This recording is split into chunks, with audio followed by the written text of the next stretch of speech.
Hello, welcome back to our YouTube channel. ಎಲ್ಲರೂ ಹೇಗಿದ್ದೀರಾ? ಎಲ್ಲರೂ ಚೆನ್ನಾಗಿದ್ದೀರಾ ಅಂತ ಅಂದ್ಕೊಂಡಿದ್ದೀನಿ. ಇವತ್ತಿನ ರೆಸಿಪಿ ಬಂದು ಚೀಸ್ ಕೇಕ್. ನೀವು ನೋಡ್ಬೋದು ನನ್ನ ಮಗಳು ಎಷ್ಟು ಎಕ್ಸೈಟಿಂಗಲ್ಲಿ ಕೇಕ್ ಕಟ್ ಮಾಡೋಕ್ಕೆ ವೆಯ್ಟ್ ಮಾಡ್ತಾ ಇದ್ದಾಳೆ ಅಂತೇಳಿ. ಈ ರೆಸಿಪಿ ಮಾಡೋಕ್ಕೆ ತುಂಬ ಇಂಗ್ರೀಡಿಯೆಂಟ್ಸು ಬೇಕಾಗಿಲ್ಲ ಮತ್ತು ಇದನ್ನ ಆರಾಮಾಗಿ ಮಾಡ್ಬೋದು. ಇದನ್ನ ಬೇಕ್ ಮಾಡೋ ಅವಶ್ಯಕತೆ ಇಲ್ಲ. ರೆಫ್ರಿಜರೇಟ್ ಮಾಡಿದ್ರೆ ಸಾಕು. ಏನೇನೆಲ್ಲ ಇಂಗ್ರೀಡಿಯೆಂಟ್ಸ್ ಬೇಕು ನೋಡ್ಕೊಳ್ಳೋಣ ಬನ್ನಿ. ಇದು ಒಂದು ಮಾಮ್ಸ್ ಮ್ಯಾಜಿಕ್ ಬಿಸ್ಕೆಟ್ ತೊಗೊಂಡಿದ್ದೀನಿ ಮತ್ತು ಅಮೂಲ್ ಬಟರ್ ತೊಗೊಂಡಿದ್ದೀನಿ.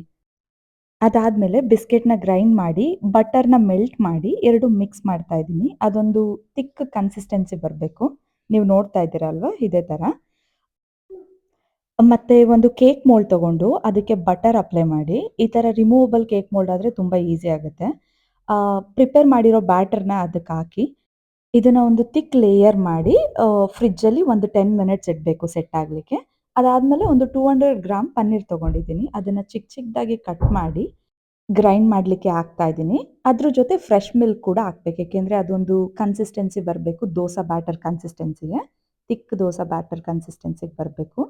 ನೀವಿಲ್ಲಿ ನೋಡ್ತಾ ಇದ್ದೀರಾ ನನ್ನ ಮಗಳು ಕೂಡ ಹೆಲ್ಪ್ ಮಾಡ್ತಾ ಇದ್ದಾಳೆ ನನಗೆ. ಈ ಥರ ಪುಡಿ ಪುಡಿ ಆಗಬೇಕು ಪನ್ನೀರು. ಇವಾಗ ಫ್ರೆಶ್ ಮಿಲ್ಕ್ ಹಾಕ್ತಾ ಇದ್ದೀನಿ. ಫ್ರೆಶ್ ಕ್ರೀಮ್ ಹಾಕಾದ್ಮೇಲೆ ಇದನ್ನ ಮತ್ತೆ ಗ್ರೈಂಡ್ ಮಾಡಬೇಕು. ಗ್ರೈಂಡ್ ಮಾಡಿದಾಗ ಯಾವ ಥರ ಕಾಣಿಸುತ್ತೆ ಅಂತ ನೆಕ್ಸ್ಟ್ ನೋಡ್ಬೋದು ನೀವು.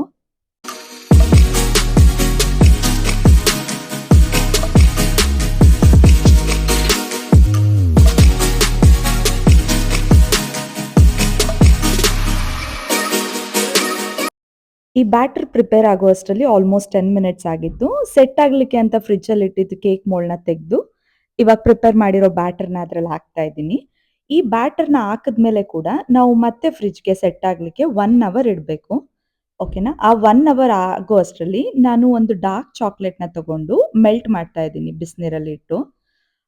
ಡೈರೆಕ್ಟ್ ಮೆಲ್ಟ್ ಮಾಡಕ್ಕೆ ಹೋಗಬೇಡಿ ಬಿಸಿಗೆ. ಅದೊಂಥರ ಸುಟ್ಟಂಗೆ ಆಗ್ಬಿಡುತ್ತೆ. ಬೇರೆ ಥರನೇ ಸ್ಮೆಲ್ ಬರುತ್ತೆ. ಅದು ಮಿಕ್ಸ್ ಮಾಡ್ತಾ ಮಾಡ್ತಾ ಅದಕ್ಕೆ ಸ್ವಲ್ಪ ಹಾಲು ಹಾಕಿ. ಸೊ ಕನ್ಸಿಸ್ಟೆನ್ಸಿ ಅವಾಗ ಫ್ಲೋಯಿಂಗ್ ಲಿಕ್ವಿಡ್ ಥರ ಇರುತ್ತೆ. ಇವಾಗ ನೋಡ್ತಾ ಇದ್ದೀರಲ್ವಾ ಆ ಥರ.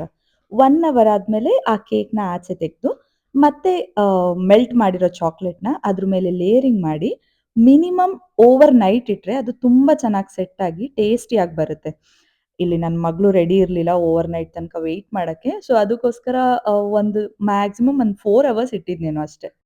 ಬಟ್ ನೀವೆಲ್ಲ ಮಾಡೋದಾದ್ರೆ ನಾನು ನಿಮಗೆ ಸಜೆಸ್ಟ್ ಮಾಡೋದು ಓವರ್ ನೈಟ್ ಇಡಿ. ಚಾಕ್ಲೇಟ್ ಮತ್ತು ಬಿಸ್ಕೆಟ್ ಎಲ್ಲ ಸೆಟ್ ಆಗಲಿಕ್ಕೆ ಒಂದು ಅವರ್ಸಲ್ಲೆಲ್ಲ ಸೆಟ್ ಆಗಿಬಿಡುತ್ತೆ. ಬಟ್ ಪನ್ನೀರ್ ಸೆಟ್ ಆಗಬೇಕಂತ ಹೇಳಿದ್ರೆ ನೀವು ಓವರ್ ನೈಟ್ ಇಡಲೇಬೇಕು.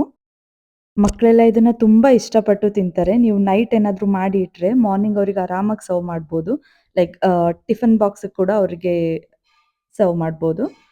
ಔಟ್‌ಸೈಡಿಂದ ತಂದು ಸುಮ್ಮನೆ ಜಂಕ್ ಅಂತ ಕೊಡೋದಕ್ಕಿಂತ ನೀವೇ ಮನೆಯಲ್ಲಿ ಹೆಲ್ದಿಯಾಗಿ ಪ್ರಿಪೇರ್ ಮಾಡ್ಬೋದು. ಸೊ ಮಕ್ಕಳು ಕೂಡ ವಾವ್! ನಮ್ಮ ಮಮ್ಮಿ ನನಗೋಸ್ಕರ ಮಾಡಿದ್ದಾರೆ ಅಂತ ಖುಷಿಯಿಂದ ತಿಂತಾರೆ. ಇವಾಗ ನೀವು ನೋಡ್ಬೋದು 4 ಅವರ್ಸ್ ಆದಮೇಲೆ ಅದು ಯಾವ ಥರ ಇದೆ ಅಂತ ಹೇಳಿ ಫ್ರಿಡ್ಜಿಂದ ಔಟ್‌ಸೈಡ್ ತೆಗೆದ್ಮೇಲೆ. ಈ ವಿಡಿಯೋ ನಿಮಗೆ ಇಷ್ಟ ಆದಲ್ಲಿ please like, share and comment ಮಾಡಿ. ಮೋಸ್ಟ್ ಇಂಪಾರ್ಟೆಂಟ್ಲಿ ಸಬ್ಸ್ಕ್ರೈಬ್ ಆಗೋದನ್ನ ಮರಿಬೇಡಿ. ಇಲ್ಲಿ ನೋಡಿ ನನ್ನ ಮಗಳು ಅವಸ್ಥೆನ ಒಂದ್ಸಲ. ಇಷ್ಟೆಲ್ಲ ಏನು ಮಾಡ್ತಿದ್ಯಾ? ಚಾಕ್ಲೇಟ್ ತಿಂತಿದ್ದೀವಿ. ಅದು ಇದೆ ಅಂತಿದ್ಯಾ? ನಿನ್ನ ಮೂಗಿಗೆ ಏನಾಯ್ತು?